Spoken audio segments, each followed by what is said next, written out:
One of the most contentious issues in the life of Muhammad is his marriage to Aisha. Well, actually his marriage to Zainab too, and his treatment of slaves and others. Anyways, let's not get into all that. We're here to talk about a specific issue. Muhammad's marriage to Aisha. What age did he get married and all that stuff. Hamza Yusuf shares this interesting little story about the age of Aisha and a discussion he had with a young lady about this very topic. I'm going to be responding to him. Let's see what he has to say.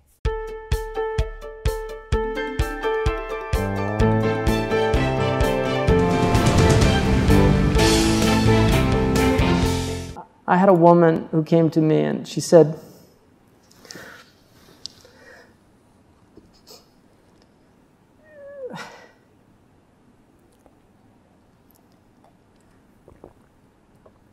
we were in Medina and she just said, I have a really hard time with Aisha's age. Okay. So he's visibly disturbed that this lady has a problem with child marriage. In particular, he has a problem with the child bride Aisha. Now, for him as a man, maybe he doesn't understand this, but he should be able to imagine this young lady that's talking to him. I assume it's a young lady, it could be an old lady, that's kind of upset or, troubled by the age of Aisha and the fact that Muhammad was 54 and she was, 6. You can imagine for a woman, she would understand this even more so. Getting married as a child, that means the end of your childhood. It means that you can no longer have time to play with your friends. You may end up being a sort of prisoner in the home. You're now responsible for your husband's happiness. In many cultures, you're responsible to cook and clean. You no longer have the ability to pursue your own desires, needs, dreams. She'll never have the ability to fall in love or be chased by boys. It's all already predetermined for her. A young lady. Her future has now set in stone. Or so it seems.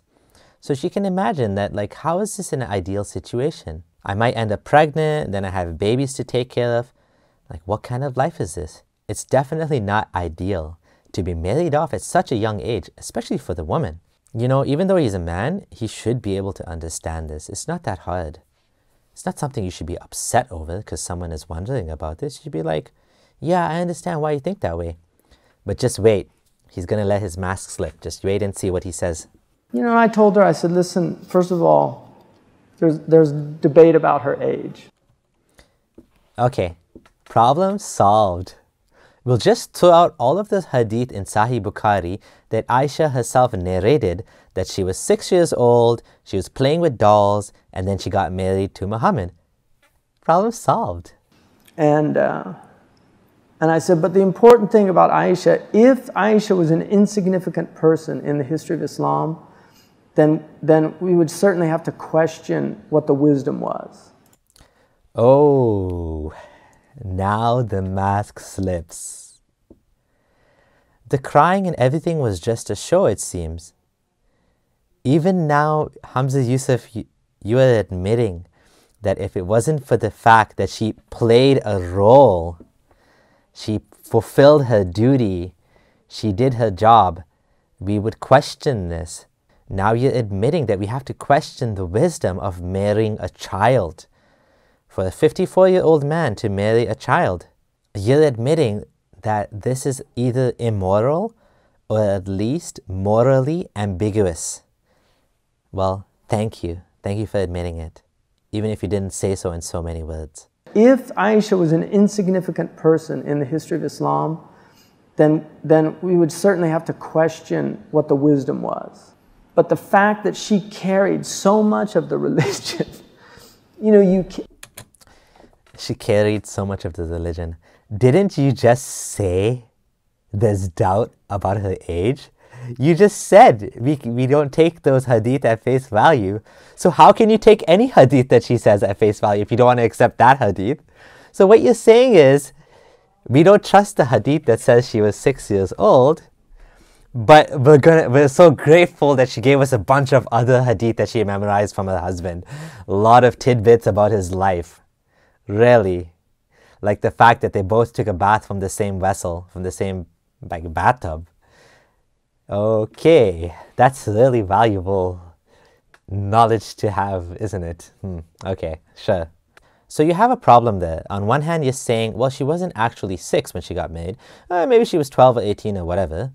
But then on the other hand, you're saying, well, because she was so young, you know, she carried much of the religion, and many hadith were actually narrated by her.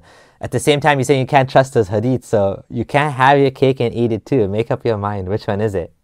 If the hadith is of low value that was narrated by her saying her age, then why would you even value the other hadith that she came up with? I wouldn't change my life and depend on the statements of a 10-year-old or a 6-year-old if they said, oh, this so-and-so person said this. Am I just going to take the word at face value? Here you have Muslims basing their entire life according to a statements of a young lady, a young child.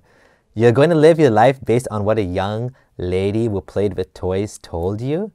You're going to go based on these things? Yet at the same time, you don't trust the hadith where she says her own age? This is kind of strange. It's undeniable that Allah chose her. Allah chose her? Or Muhammad chose her? Muhammad is the one that had a dream about her. He probably saw his friend's young daughter, had the feels for her, and then guess what? Had a dream about her, and then told his friend, I want your daughter. If it was Allah who chose her, couldn't Allah have delayed this until she was physically and sexually mature? So there would be no moral ambiguity about this situation. You know, 1,000 years later, when people start to realize that children can't give consent.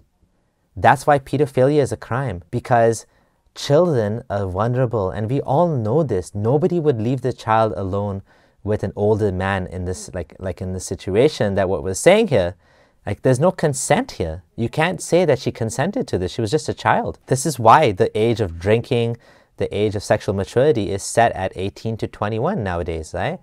Because if you're below that, well, you might make some decisions that are not in your best interest, and you may not really understand what you're getting into. To be in that position, whether she was 12 or 16 or 18, there's different narrations. There's different narrations. That she's 12 or 16 or 18? Can you please share those narrations with me? I've never heard these narrations. Who narrated them? I bet it wasn't Aisha. She said she was 6. That wasn't a problem for Irving Washington, who wrote a biography of the Prophet, which is not very flattering, by the way. But when he got to that section, he just said Arabian women were known to be very precocious. They matured early, so this was not uncommon. It didn't bother him in 19th century America, early 19th century America. So because Mr. Irving Washington didn't have a problem in early 19th century America with a 53-year-old or 54-year-old man marrying a 6-year-old from pre-Islamic Arabia, that means it's okay now? I don't think so. If he was okay with it, it's still wrong, okay? It's definitely wrong. Whether or not your friend Irving Washington liked it or agreed with it or excused it, no. It's definitely not excusable for someone that's supposed to be the moral arbiter, the moral example for all of mankind. Definitely not okay. But today it's very bothersome. But anyway, so I gave her, you know, the best I could do. There you have it. You gave her the best you can do. Isn't it strange that you have to justify and defend and make sense of Muhammad's immoral or morally ambiguous actions?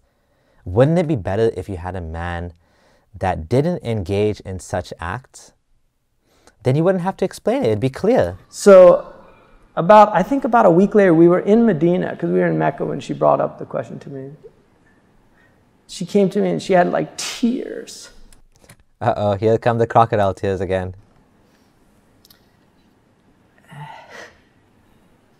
And I said, well, what's the matter? She said, no, I just wanted to let you know, I feel so at ease. She said, you know, I've been so troubled about this. And she said, the Prophet ﷺ came to me in a dream last night, and he explained to me why he did that. And he said Abu Bakr was honored by becoming his father-in-law, because Abu Bakr's maqam was so high with Allah. Abu Bakr could still have been honored by Allah if Muhammad kept his in his pants for a few more years instead of jumping on her at such a young age? Why is it that everything has to be about Muhammad? Why is it that people don't see the personality cult that's right in front of their eyes? Everything that befits Muhammad raises the maqam and the level of the people around him. By giving their daughters away to this man, the maqam, the status is raised with Allah.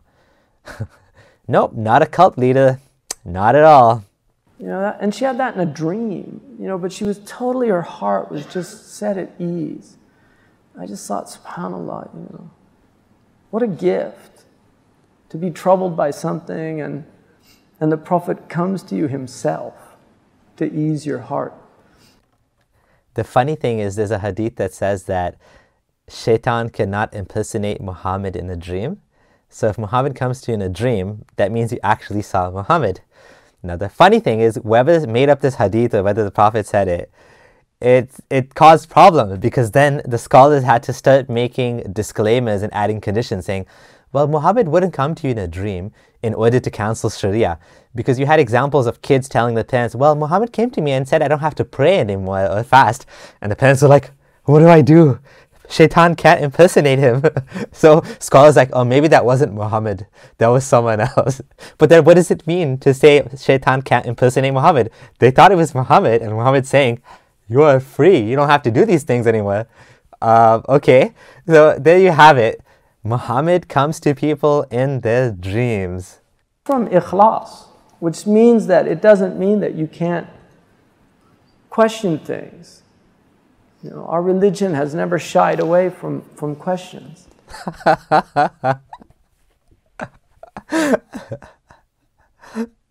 Did I hear that correctly? Our religion welcomes questioning? No, it doesn't. Naughty, naughty. No, it doesn't. But question them with a desire to know the truth, not a desire to challenge the truth. What does that even mean? You just said a religion welcomes questioning. Now you're backtracking and saying, no, actually, not a desire to challenge the truth. So what you're saying is, your religion expects people to be presuppositionalists, just like Abu Bakr was, and just accept that this man is a prophet, and then they can't question that, but they can make questions, but they can't make questions that will lead them away from that presuppositionalist conclusion that they already came up with, that Islam is true. Well, that's not what you call welcoming questioning. No, it's not. That's called making people blind followers, Hamza Yusuf. Thanks for watching. Please check out my Patreon, and if you can support me, I would greatly appreciate it. If not, that's okay. Thank you so much to everyone that is supporting me and helping me to continue making these videos. For those of you who are new here, please subscribe and don't forget to drop a like. Leave me a comment if you have a suggestion on what video you want me to respond to next. Let me know. I'm going to be checking the comments, and I'm going to try to respond to the next video very soon. Also, thank you to the fellow who mentioned to me this video to respond to. I don't know if he wants me to mention his name, so I won't. But thank you. You know where you are. This is Abdullah Samir signing out.